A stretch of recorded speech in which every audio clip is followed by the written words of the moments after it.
Hadirin dan pemirsa dari Grand Studio Metro TV, selamat berjumpa dalam program talk show perdana Forum Indonesia bersama Afiani Malik.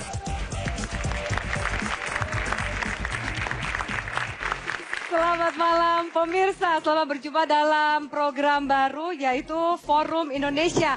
Program ini akan hadir ke hadapan Anda setiap hari Kamis pada pukul 21.30 selama 90 menit ke depan. Nah, pada malam hari ini kami mengangkat sebuah topik hangat yang menjadi pembicaraan semua kalangan. Topiknya adalah siapa mampu lawan Jokowi. Fokus sekarang ini bekerja untuk Jakarta. Saya sudah pusing, sudah pusing, sudah pusing, sudah pusing. Tidak mikir, saya tuh nggak mikir, nggak mikir, nggak mikir, nggak mikir. Itulah dedication of life. Jiwa pengabdian inilah yang menjadi falsafah hidupku. Soekarno, 10 September 66.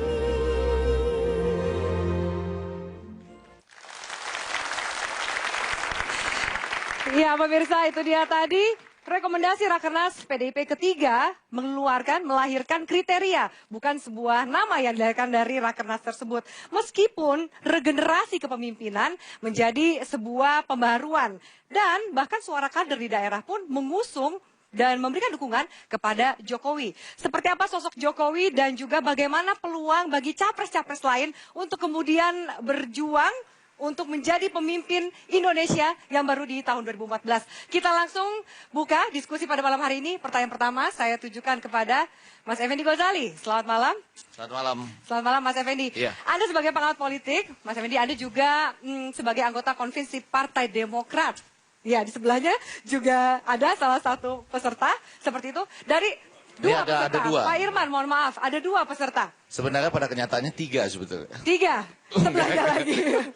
Baik, pada malam ini 2. Mas Effendi, dari 11 jagoan yang akan dipilih Partai Demokrat, bagaimana menurut Anda peluang dari mereka masing-masing mengalahkan Jokowi? Ya, yang pertama supaya agak seru saya harus menjelaskan bahwa saya bukan anggota Partai Demokrat ya. Jadi terdaftar Anggota itu sebagai konvensi. Iya, anggota independen dari komite konvensi Partai Demokrat. Lalu kenapa saya mau, itu agak penting juga supaya satu kata antara apa yang saya ajarkan dalam kelas bahwa konvensi itu baik bagi sistem politik gitu ya. Jadi kalau begitu ada yang melaksanakan konvensi, kita dukung. Walaupun mungkin partainya lagi ada masalah sedikit lah gitu.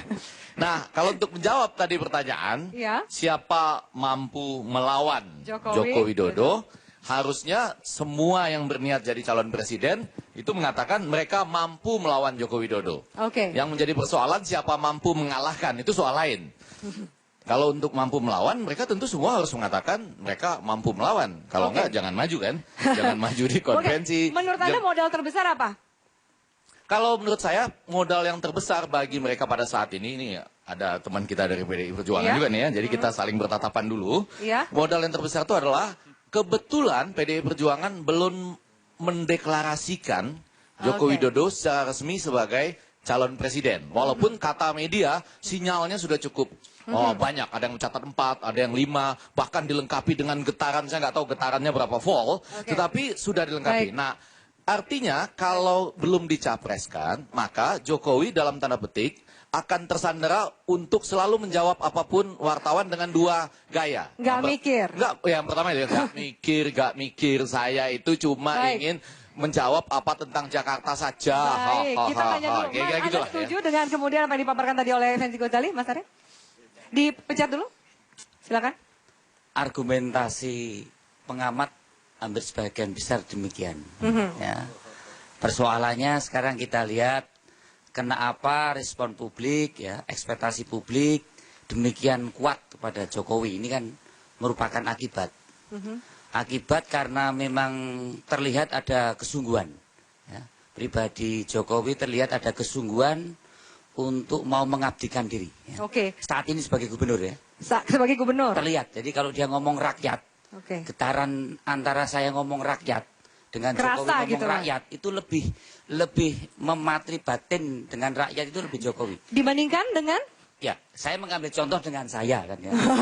Saya pikir dengan presiden saat ini. Apalagi ya itu. Oke, apalagi sebentar kita ada Mas An di sini. Mas An dibandingkan dengan presiden saat ini Pak SBY, kok rasanya getarannya tuh lebih merakyat seperti itu. Anda mau komentar? Gini, fenomena Jokowi ya, bahwa seakan-akan dia bisa menyatu dengan rakyat, itu juga kan bisa kita lihat ketika fenomena 2004. Ketika Pak SBY mulai muncul, itu juga kan sosok Pak SBY itu juga kan sangat disukai oleh rakyat. Tidak ada yang dengan waktu itu elektabilitas Pak SBY masih kecil, didukung oleh partai yang tidak nyampe 10%, bahkan gabungan 2 partai, tapi bisa mengalahkan sosok-sosok yang begitu populer, yang sudah malang melintang di dunia politik dengan partai yang besar, itu bisa dikalahkan. Nah, saya ingin sampaikan bahwa apa yang terjadi pada Jokowi dalam fenomena kali ini kan jalan masih panjang. Masih 9 bulan. Bahwa Jokowi hari ini bisa running, ya, tapi masih panjang. Saya yakin bahwa suatu ketika pada saat titik tertentu, itu akan ada yang namanya sosok yang bisa mengimbangi Jokowi. Itu yang namanya Jokowi. Oke. Apakah itu sosok dari Partai Demokrat? Atau mungkin sebentar Mas An, 2 calon dari Partai Demokrat, Pak Irman, kemudian atau Mas Ali mau berkomentar? Adakah sosok yang dimaksud? Jangan malu-malu. Ya, setiap zaman itu, Mbak Awi, setiap zaman ada momennya dan ada masanya. Jadi kita ingat Pak SBY ketika tahun 2004 tadi disebutkan juga orang mengatakan biasa. Dari mana partai kecil masih akan membuat. Begitu juga ketika Pak Jokowi ingin menaklukkan Jakarta hanya 6 bulan, orang juga mengatakan dari mana. Jadi dengan demikian ada waktu 8 bulan dan kita persilahkan sehebat mungkin, semasif mungkin sekarang seluruh rakyat Indonesia kagum pada Pak Jokowi. Karena ini memang satu fenomena. Tapi fenomena itu sangat tergantung pada 2. Yang pertama adalah apakah beliau, Pak Jokowi yang kita kagum, saya pun kagum. Terus terang, saya juga kagum. Orang dari kampung datang ke Jakarta ditaklukkan, hati publik menjadi terhambat jatuh cinta. Nah, jadi itu yang pertama. Kemudian yang kedua adalah konsistensi. Jadi apakah Pak Jokowi nanti konsisten dengan gayanya dan dibuktikan. Jadi menurut saya harus ada keterpaduan, kemampuan menaklukkan publik, kapabilitas memimpin, dan yang kedua adalah konsistensi policy dari yang terhormat dari PDI Perjuangan sendiri. Apakah beliau memberikan. Jadi kalau itu dijawab, ya tentu ini sesuatu yang positif. Tapi kalau tidak, ada waktu 8 bulan yang saya yakin semua menunggu apa yang akan terjadi. Pasti ada bang-bang baru di dalam konteks perpolitikan Indonesia. Mas Akbar, Anda mau berkomentar? Saya menjadi tertarik apa yang dikatakan Pak kawan saya Pak Saan tadi, bahwa sebenarnya fenomena yang terjadi pada diri Pak Jokowi sekarang ini relatif tidak jauh-jauh beda dengan pada masa Pak SBY dulu. Pertanyaannya kemudian, apakah Pak Saan ingin mengatakan bahwa hasilnya juga akan sama dengan SBY sekarang ini kan gitu ya. Kita akan banyak bertanya di situ. Maka sekaligus juga saya memberi pertanyaan kepada Pak Effendi Ghazali gitu ya. Salim Baskul gitu ya. Bahwa menjadi berat pekerjaan Anda sekarang Pak Effendi Ghazali karena Anda harus mencari pemenang konvensi Demokrat. Saya tidak mau campur urusan Demokratnya. Tapi menjadi menarik Anda harus mencari pemenang yang bisa mengalahkan Jokowi. Oh, kalau saya tidak dalam posisi mencari siapa yang bisa menang dan mengalahkan Jokowi. Kadang-kadang di dalam rapat-rapat komite konvensi itu saya agak sering mengatakan saya ini penggemar Jokowi juga gitu. Jadi terlanjur bicara begitu gitu. Tetapi yang ingin saya katakan. Tapi bukan itu tujuan konvensi. Gimana? Untuk mencari pemenang Oh yang iya, terbaik iya dari dong. Partai Bagi Demokrat, untuk anggota bersaing dengan komite calon dari konvensi partai yang lain. dari Partai Demokrat tujuannya dua, elektabilitas dan mencari yang mampu menghadapi Jokowi. Tetapi kalau kita berbicara soal apa yang disampaikan Saan dan kemudian juga Anwar Faisal, yang lebih menarik itu sebetulnya adalah ketika tadi ada semacam katakanlah keterbatasan Pak Jokowi hanya menjawab masalah Jakarta, maka ada peluang bagi peserta konvensi maupun Pak Mahfud dengan dari PKB siapa lagi? Roma Irama, ya kan? Saya baru mau tanya Mas Aron ya. Dan banyak lagi yang lain. Enggak, memang begitu kan? Memang begitu dong. Memang ada, kita bisa menyebut orang dengan simbol-simbol tertentu kan.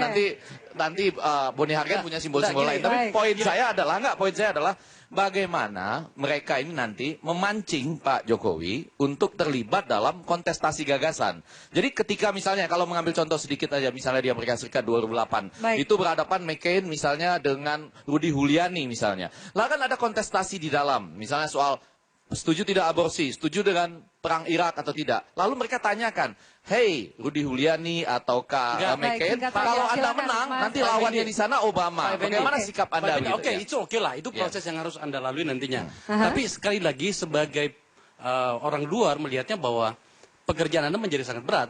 Karena mau tidak mau, Anda mau mengakui atau tidak, Anda harus mencari pemenang yang bisa menandingi. Karena menurut saya, kalau saya orang Demokrat ya, saya kan mengatakan bahwa oh iya saya tugaskan Anda untuk menjadi orang itu. Oke, Mas Boni sebelum saya ke Mas Ali Hussein, silakan. Ya, saya mau komentar sedikit. Saya mau mengatakan bahwa judul Metro TV ini sudah sangat tepat. Siapa yang mampu melawan, bukan siapa yang mengalahkan. Dia mau mengatakan bahwa belum ada lawan yang pantas. Lawan yang pantas kan kalau diajak bersaing. Anda setuju dengan judul itu? Saya setuju dengan judul ini. Siapa yang pantas melawan? Karena sejujurnya belum ada yang mampu melawan.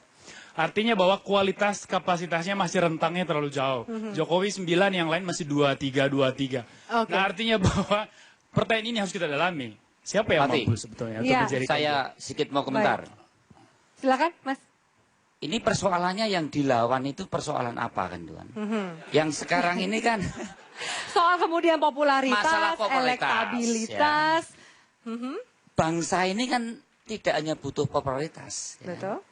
Kita ini kan selalu beralih dari kemuakan satu pemimpin, kemudian kita melihat sindrom muak dengan simpatik pada satu pemimpin itu. Ya. Justru yang mau kita gali lebih dalam, apa yang mau dilawan ini adalah ide gitu loh. Iya. Sesuatu yang harus dilihat, gagasan itu. Ya, termasuk PDI Perjuangan, di dalam melihat persoalan bangsa ini. Di dalam menyelesaikan persoalan bangsa ini, termasuk di dalam menentukan siapa kandidat calon presiden, itu cara pandangnya dari ideologi. Termasuk sikap kita selama 10 tahun untuk tidak di dalam pemerintahan, karena kita melihat sikap itu dari cara pandang ideologi. Nah, sekarang persoalannya, di manakah ideologi Jokowi? Dia adalah orang partai, ideologinya adalah ideologi partai. Yang dijalankan Jokowi ini adalah working ideologi, implementasi daripada cita-cita partai dalam konteks DKI kan itu. Itu kan wajar semua juga yang sekarang begini, juga. Kalau kita muak dengan salah satu presiden, sebenarnya yang kita muaki tidak hanya behavior politiknya, tapi ide yang digagas dia itu apa dalam konteks ekonomi, dalam konteks budaya. Disitulah yang sebenarnya harus kita perdalam. Jangan bicara hanya soal figur, tapi lebih substansi. Gitu. Boleh nggak saya masuk ke bagian Boleh. ini? Kita akan teaser dulu sebentar. Ini mulai hangat. Saya juga mau tanya, rupanya sudah ada partai yang mendeklarasikan capres dan cawapres. Mas Aliten, giliran Anda berikutnya, pemirsa, kita akan lanjutkan Forum Indonesia sesaat lagi. Tetaplah bersama kami di Metro TV.